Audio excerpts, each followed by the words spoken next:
Bismillahirrahmanirrahim. Assalamualaikum warahmatullahi wabarakatuh. Saya Ferdian Sutrisno ingin membahas materi keempat dari usul fikih, yaitu tentang kias sebagai dalil hukum Islam. Kias secara etimologi berarti ukuran atau membandingkan ataupun menyamakan sesuatu dengan yang lain. Sedangkan secara istilah kias diartikan sebagai menetapkan hukum terhadap sesuatu perbuatan yang belum ada ketentuannya dan didasarkan pada sesuatu yang sudah ada ketentuannya. Para pakar usul fikih memberikan definisi mengenai kias.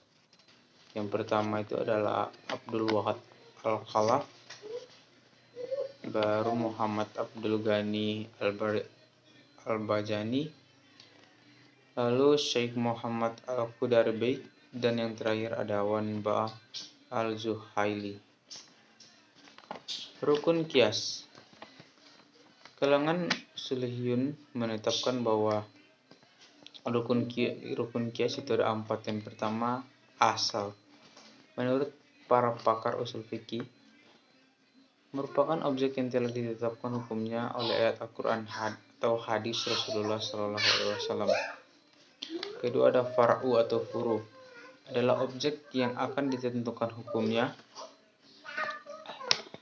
yang tidak ada nas atau ijma yang tugas dalam menentukan hukumnya.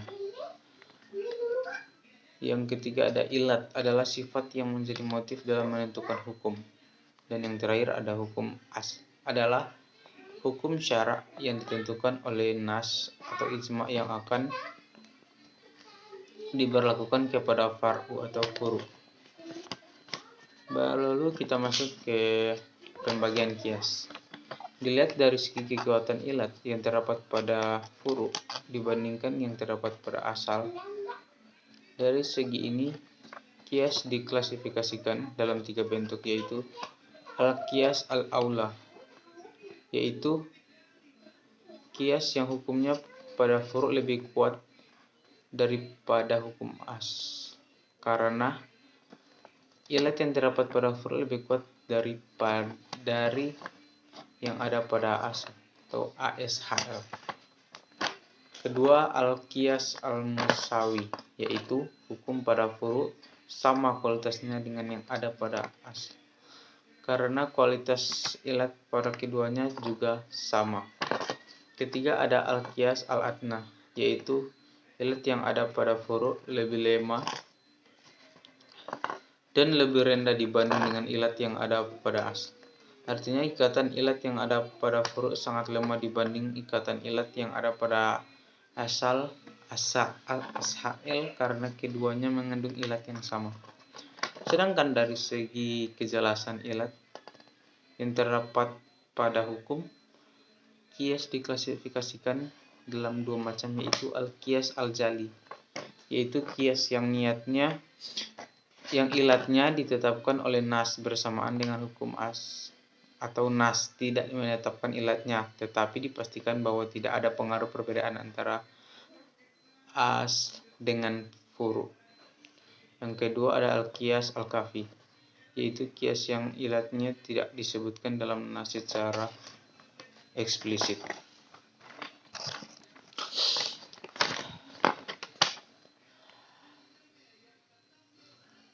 Kita masuk ke pembahasan masalikul ilat atau cara menemukan ilat hukum.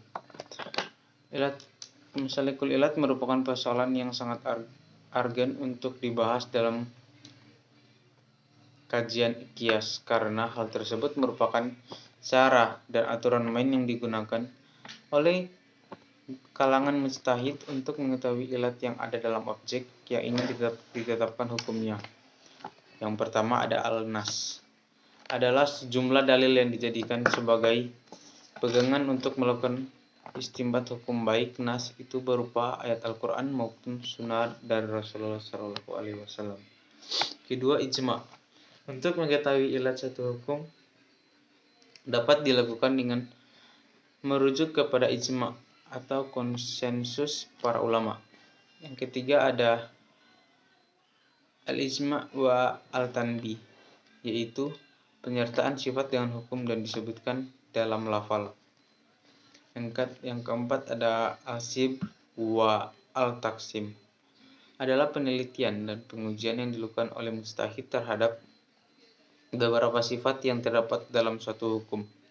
Yang kelima ada al-munasabah, yaitu sifat nyata yang terdapat pada suatu hukum dapat diukur dan dapat dicerna oleh pikiran jernih, yang merupakan tujuan yang dikandung hukum, yaitu pencapaian terhadap suatu kemaslahatan atau penolakan terhadap kemudaratan. Yang keenam ada tankihul manat, adalah upaya seorang mujtahid dalam menentukan ilat dari berbagai sifat yang dijadikan ilat oleh syar'i dalam berbagai hukum. Yang ketujuh ada al-tart, yaitu penyertaan hukum dengan sifat adanya keserasian antara keduanya. Yang ke-8 ada al-syaba, adalah sifat yang memiliki sisi kemiripan terhadap kesamaan. Al-syaba adalah sifat yang memiliki kemiripan dan kesamaan. Al-syaba ada dua bentuk, yaitu melakukan kias kesamaan yang dominan dalam hukum, dan sifat yaitu mengaitkan furu' yang mempunyai bentuk kesamaan dengan dua hukum asal. Kedua ada kias syur'i atau kias yang semua, yaitu mengkiaskan sesuatu kepada yang lain semata-mata karena kesamaan bentuknya. Yang ke-9 ada al-dauran.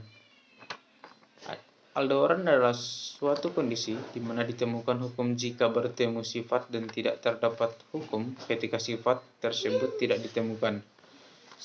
Yang terakhir atau ke-10, ilga at-farik, yaitu terdapat titik perbedaan antara sifat dan hukum, tetapi titik perbedaan itu dibuang sehingga yang tinggal adalah titik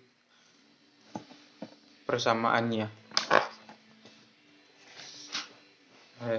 Sekian itu presentasi atau review materi pembahasan yang singkat tentang qiyas sebagai dalil hukum Islam dari saya. Wallahul muwaffiq ila aqwamit thoriq. Assalamualaikum warahmatullahi wabarakatuh.